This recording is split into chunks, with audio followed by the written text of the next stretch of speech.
It wasn't the first time Walter had seen the inside of an emergency room, but it was the first time he heard the words said so quietly they nearly slipped past him. "You were lucky, Mr. Green." Lucky. A strange word for someone who had just been pulled back from the edge. His chest still ached. The skin on his arms was cool and pale, but he was awake, and the heart monitor next to him beeped with a slow, steady rhythm. Alive. For now. When his daughter Ellen arrived, eyes red, voice cracking, he gave her a weak smile and squeezed her hand. "I'm still here," he whispered. But inside, he knew that just being here wasn't enough anymore. The cardiologist came in the next morning, holding a chart and speaking with calm authority. "Your heart's under strain," he said. "Not a full heart attack, but close. You've got hypertension, high cholesterol, and your arteries are showing signs of hardening." Walter nodded slowly. He'd heard this before, but it sounded different now. "I'll give you the prescriptions," the doctor continued, "but I need you to understand something." He leaned forward. "Pills won't fix what's broken. They'll manage it, but healing starts with you." Walter blinked. "How?" The doctor handed him a sheet of paper, a list, simple, handwritten. At the top, in bold, "Foods that love your heart back." Back home, Walter sat at his kitchen table with the list in front of him. It was early spring. The window was open just enough to let in a soft breeze that carried the scent of new grass and distant lilacs. The list was short but full of color. Strawberries, blueberries, raspberries, oranges, grapefruits, tangerines, bananas, apples, watermelon, kiwi, tomatoes. He stared at the words for a long time. Something so simple, so ordinary. He'd spent years chasing complicated fixes, vitamins, supplements, low-fat this, low-sodium that. But here was something whole, natural, quiet. Could it really be that simple? He thought of Alice, his late wife. She used to slice fruit every morning. Apples with cinnamon, orange segments on a glass plate, a banana tucked into his lunch bag with a note written in pen. "Take care of this heart, it's mine too." After she passed, the fruit had stopped. The plates had stayed in the cupboard, the bananas turned brown on the counter until he stopped buying them altogether. He hadn't realized it, but when she left, so had the color from his food. Walter stood slowly and walked to the fridge. It was mostly empty. A few plastic containers, a bottle of milk, a carton of eggs. No green, no red, no life. He picked up his keys. It was time to go shopping. At the store, he lingered in the produce section longer than he had in years. He chose a small box of strawberries, a bag of oranges, a bunch of bananas, still slightly green, a handful of bright red apples, a package of cherry tomatoes, 2 kiwis, and when he passed the watermelons, he smiled. Alice had loved watermelon. She said it tasted like July. That night, he made a simple salad, spinach, cherry tomatoes, and sliced strawberries. He ate slowly, thoughtfully. He finished with half a banana. It wasn't much, but it was the first meal in a long time that didn't feel like survival. It felt like a beginning. He stood at the sink, washing his bowl, and looked out the window at the darkening sky. His heart beat steadily in his chest, like a whisper. Thank you. Chapter 1. Berries of Hope. The strength in strawberries, blueberries. Walter hadn't eaten berries in years. They reminded him of Alice, of summer mornings, of sticky fingers, and Sunday pancakes. But now they reminded him of something else, a second chance. He started small. One morning, he added a handful of strawberries to his oatmeal. The next, he sprinkled blueberries into plain yogurt. By the third day, he tossed a few raspberries into a smoothie with almond milk. The taste was bright, alive, like his food was waking up after a long sleep. He read about the science. Berries were packed with anthocyanins, those deep red and purple pigments that helped reduce inflammation and protect blood vessels. They were rich in fiber, helping lower bad cholesterol and raise the good kind. And most importantly, they help reduce blood pressure, 1 spoonful at a time. After a week of eating berries daily, something shifted. Not just in his numbers, though his blood pressure had dropped slightly, but in his mood. He had more energy on his morning walks, his mind felt clearer, his heart felt lighter, not physically but emotionally. One afternoon, he sat on his back porch with a bowl of strawberries, watching the birds hop through the grass. He remembered Alice laughing, her fingers stained red with juice. He whispered aloud, "I think you were right. Fruit really does love us back." He didn't need a dramatic transformation. He just needed this: one bowl, one breath, one better day. Chapter 2. Citrus and Sunshine. Healing with oranges, grapefruit, and tangerines. Walter had never cared much for citrus. He thought of it as a fruit for Kohl's or juice boxes. Too acidic, too messy. But when he reread the doctor's list, he noticed the words vitamin C, pectin, potassium, and next to them, protects blood vessels, lowers blood pressure, reduces cholesterol. He added a few oranges and a grapefruit to his next grocery run. The first morning, he peeled an orange and sat with it in silence. Its scent filled the room. Clean, bright, sharp, the kind of smell that cut through fog. He took a bite. Juicy, sweet, alive. His chest didn't hurt that morning. He didn't know if it was the fruit or the feeling of doing something good for himself, but either way, it mattered. He started keeping a small tangerine by his bed. One for the afternoon, when the house was quiet and the world felt too heavy. Peeling it became a ritual. A reminder that bitterness and sweetness can live in the same skin, just like life. He learned that citrus fruits were rich in flavonoids and pectin, which helped clean out his arteries and protect his aging vessels.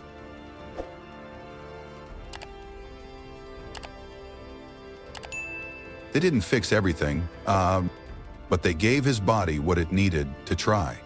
One day, while eating half a grapefruit, he looked out the window and saw sunlight dancing on the kitchen floor. He smiled. This, he thought, is what it feels like to begin again. Chapter 3. The Humble Banana, Steady Heart, Steady Life. The bananas sat on the counter for 2 days before Walter touched them. He wasn't sure why he hesitated. Maybe it was their simplicity, too ordinary to make a difference, or maybe it was the memories they carried. Alice used to eat one every morning, with oatmeal or on toast with peanut butter, or just plain as she walked through the garden. Walter always found them a little boring, soft, predictable. But now, in the quiet of his kitchen, boring didn't sound so bad. In fact, predictable sounded like a gift. He peeled one slowly. It wasn't sweet like berries or bright like citrus, but it was gentle, easy. And gentle was exactly what he needed. That night, he looked up why the doctor had written banana on the list.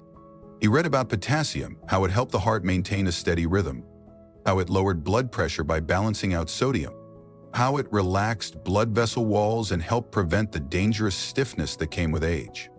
He learned that fiber in bananas helped lower cholesterol too, and that they were rich in vitamin B6, which supported nerve and cardiovascular health.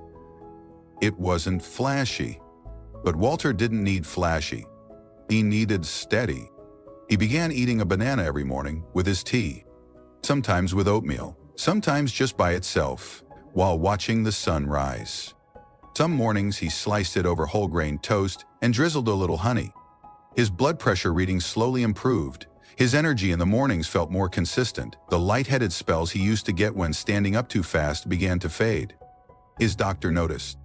"You're stabilizing," she said at his next checkup. "Keep doing whatever you're doing." One afternoon, his granddaughter Lily came over after school. She was quiet, eyes on her phone, barely touched the snack he offered. Walter sat beside her and pulled out a banana. "You know," he said, "this little thing might be keeping me alive." She raised an eyebrow. "Seriously?" He smiled. "Seriously?" She took one from the bowl and peeled it. "Okay, Grandpa, let's be healthy together." They sat side by side, eating in silence. He hadn't realized how something so small could bridge such a quiet distance. A few days later, he was out walking when a neighbor stopped him. "Walter, you're moving like you've got springs in your shoes," she laughed. He chuckled. "Maybe it's the bananas." She looked confused. He tapped his chest. "Steady heart, steady steps." That night, he sat on the porch with his journal and wrote, "I underestimated the quiet things, but they're the ones keeping me here." Bananas became more than food. They became a symbol. of simplicity, of routine, of the slow, steady climb back towards strength. Not everything needed to be hard to be effective. Some things just needed to be consistent. Walter realized healing didn't come in a rush. It came one heartbeat at a time. And sometimes it came with a banana in hand. Chapter 4. Apples and Answers. Finding Truth in Simple Things. Walter almost walked past them. There were so many choices in the produce section. Shiny, waxed, piled high like promises. Gala, Fuji, Honeycrisp, Granny Smith. But for some reason, the apples didn't shout at him the way the berries or citrus had. They just sat there, still, waiting. He paused. They reminded him of the orchard Alice loved, where they'd picked apples every fall, laughed over cider, carried paper bags filled to the top. That memory was warm. He picked up a deep red one. No blemishes, no fanfare. Just a good apple. He put 6 in his basket. At home, he sliced one open and ate it plain. It was crisp, sweet, and quietly satisfying. Nothing dramatic, nothing overwhelming. But halfway through the apple, Walter realized something. His heart had calmed. Not from the apple, not immediately, but from the moment itself. From choosing something real, whole, familiar. From returning to something that once made him feel well. Later that evening, he did some reading. Apples were high in soluble fiber, especially pectin, which helped lower LDL cholesterol, the bad kind that clogged arteries. They were also rich in flavonoids, plant compounds that reduced inflammation and protected blood vessels. Studies even showed that people who ate apples regularly had a lower risk of stroke and heart disease. He started eating 1 apple every afternoon, sometimes sliced with almond butter, sometimes baked with cinnamon, sometimes raw with a cup of green tea. It became a pause in his day, a gentle reset. One weekend, Walter drove out to a small family farm just outside town, the same one he and Alice used to visit. Rows of trees stretched into the golden horizon, each one heavy with fruit. The air smelled like sun-warmed leaves and ripe sweetness. He wandered quietly, picked a few apples, and spoke softly to the wind. "Thank you for still being here."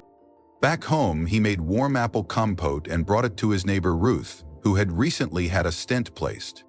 "This isn't just dessert," he told her, grinning. "It's heart medicine." She smiled through her tears. "Then let's eat to long lives and soft landings." Walter had always believed healing was complicated, a maze of numbers, warnings, pills. But apples changed that. They were simple, honest, kind. He wrote in his journal, "An apple a day." I used to laugh at that. But now I think it's more than a saying. It's a practice, a quiet promise to my heart. By the end of the month, his cholesterol numbers had improved. His cardiologist looked surprised. "Are you doing anything different?" she asked. Walter nodded. "I'm eating like my body matters." The doctor smiled. "Well, it seems to be listening." Chapter 5. Watermelon Wishes. Hydration and Heartbeats. Summer arrived like it always did, slowly, then all at once. Walter found himself waking earlier, walking longer, and sweating more. The heat wasn't as kind as it used to be. At 71, even a short stroll could leave him flushed and breathless. One afternoon, after pruning the hedges in the backyard, he felt lightheaded. Not dizzy, not faint, but like his body was telling him to sit down, to pause, to listen. He did. And as he wiped the sweat from his brow and looked toward the porch, a memory flashed in his mind. Bright red, cool, and sweet. Alice, a bowl of chilled watermelon, and her laughter. The next morning, he drove to the local fruit stand. There it was, a whole table full of striped green melons, piled high under the sun. He asked the young vendor to help him choose one. "This one's ready," she said, thumping it gently. "Sounds like summer." Walter smiled. "That's exactly what I need." Back home, he sliced it open. The scent hit him first, fresh, sweet, clean. Then the color, deep, pink, almost glowing. He cut a thick wedge and took a bite. Juice ran down his chin. He didn't care. It was perfect. Cooling, comforting, familiar. He ate watermelon every day that week. Big wedges after lunch, small cubes with mint at night, sometimes blended into a chilled drink. The difference was subtle but real. He felt hydrated, less tightness in his chest, more energy in the morning, fewer afternoon headaches. He read about the science. Watermelon was 92% water, one of nature's best ways to hydrate the body without stressing the kidneys. It was rich in potassium, which helped regulate fluid balance and blood pressure. But the real star was lycopene, a powerful antioxidant that reduced inflammation and improved artery function. One study showed that lycopene helped lower the risk of heart attacks, especially in older adults. And unlike in supplements, the lycopene in watermelon was absorbed naturally, delivered sweetly, quietly, one bite at a time. Walter started calling it his heart fruit. He brought it to picnics with friends, shared it with his granddaughter, even brought a container of chilled slices to his doctor's office during a checkup. "You're glowing," she said with a laugh. He pointed to the red fruit in his hand. "I think it's this." She raised an eyebrow. "Keep eating it. Your numbers agree." One hot evening, he sat outside with a big bowl of watermelon, watching the sky shift from gold to indigo. A warm breeze stirred the air. His hands were sticky. His heart felt calm. And for a moment, everything was still. Everything was enough. He opened his journal and wrote, "I used to think health came in pills. Now I know it can come in a bowl. Cold, red, and full of life." Healing wasn't always about fixing what was wrong. Sometimes it was about giving the body what it had been missing. And in Walter's case, what had been missing was water, color, sweetness, and a little bit of July. Chapter 6. Kiwi and Courage, the Silent Protector. The first time Walter tried a kiwi, he didn't like it. It was years ago at a brunch his daughter hosted. The green flesh looked alien, the black seeds suspicious. It tasted strange. Tart, soft, unfamiliar. He hadn't touched one since. But now, holding the list from his doctor again, he saw it there in neat handwriting. Kiwi for circulation, clot prevention, and heart rhythm support. And below it, rich in potassium, magnesium, vitamin E, and C. He sighed. "All right, little fruit, let's try this again." At the market, he picked out 3, small, fuzzy, still a little firm. That evening, he sliced one open. The color surprised him. Bright green, almost glowing, with a ring of tiny black seeds like a sunburst. He took a bite. Still tart, but this time, he didn't mind. In fact, it was refreshing, almost energizing. He read more that night. Kiwi had antioxidants that help reduce oxidative stress, a root cause of artery damage and heart disease. It was high in vitamin C, which strengthened blood vessels. Its vitamin E content supported immune health and protected heart tissue from inflammation. And its magnesium and potassium worked together to balance blood pressure and keep heart rhythm steady. One study found that people who ate just 2 kiwis a day had lower platelet aggregation, meaning fewer clots, and less risk of stroke or heart attack. Another study showed that kiwi improved endothelial function, helping arteries stay open and flexible. Walter started eating 1 kiwi each morning, sometimes plain, sometimes mixed into yogurt with chia seeds, sometimes sliced into a salad with baby spinach and citrus. It wasn't his favorite fruit, but it became his most respected one. About 2 weeks later, he noticed something unexpected. He didn't wake up with cold feet anymore. His circulation was improving. The tingling in his hands, something he'd thought was just age, began to fade. He mentioned it at his next appointment. His doctor smiled. "Sounds like someone's giving their blood vessels what they need." He laughed. "I guess kiwi deserves more credit than I gave it." One afternoon, while reading on the porch, Walter offered a kiwi slice to his granddaughter. She frowned. "Ew, hairy." "Don't eat the skin," he chuckled. "Just try it." She did, her face scrunched, then relaxed. "It's not bad." He smiled. "That's what I thought too."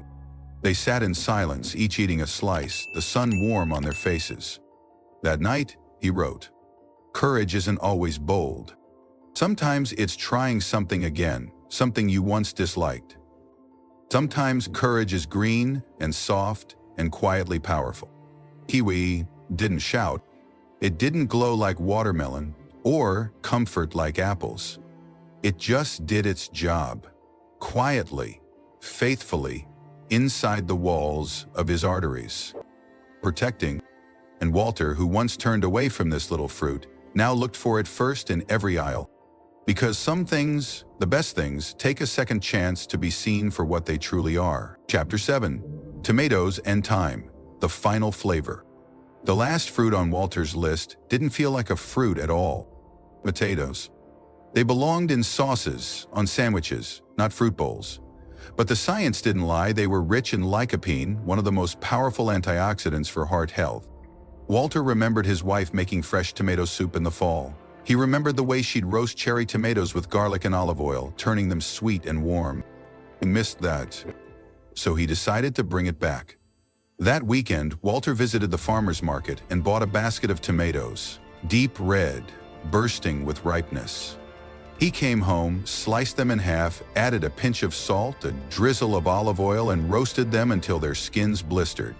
The smell filled the house. It smelled like home. He ate them with whole grain toast and a fried egg. Simple, satisfying, familiar. And from that morning on, tomatoes became part of his rhythm. He read that cooking tomatoes increased the absorption of lycopene, allowing the body to better fight oxidative stress, lower inflammation, and protect the heart muscle from long-term damage. He also learned tomatoes were rich in vitamin C, folate, and potassium, all key nutrients for controlling blood pressure and keeping blood vessels flexible. But more than any study, Walter noticed something real.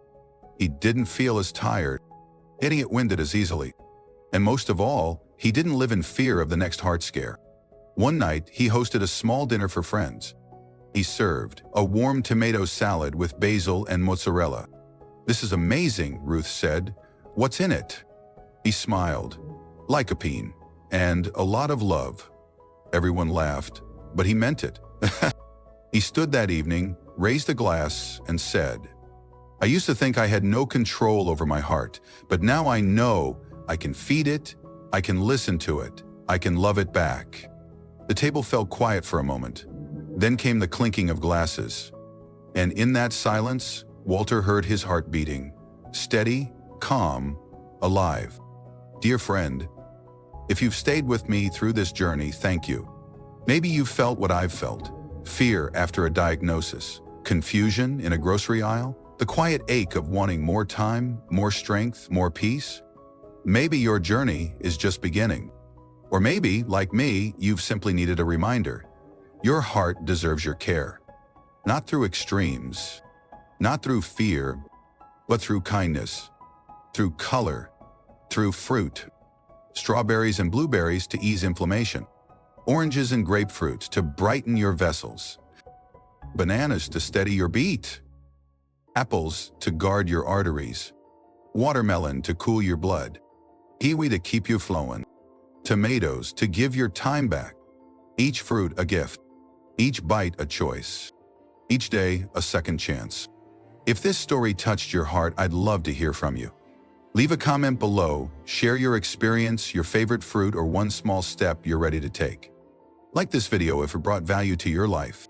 Subscribe and hit the bell so you never miss the next journey we walk together. Until then, take care of your beautiful heart. And remember, you don't need a new one, you just need to love the one you already have. See you in the next video.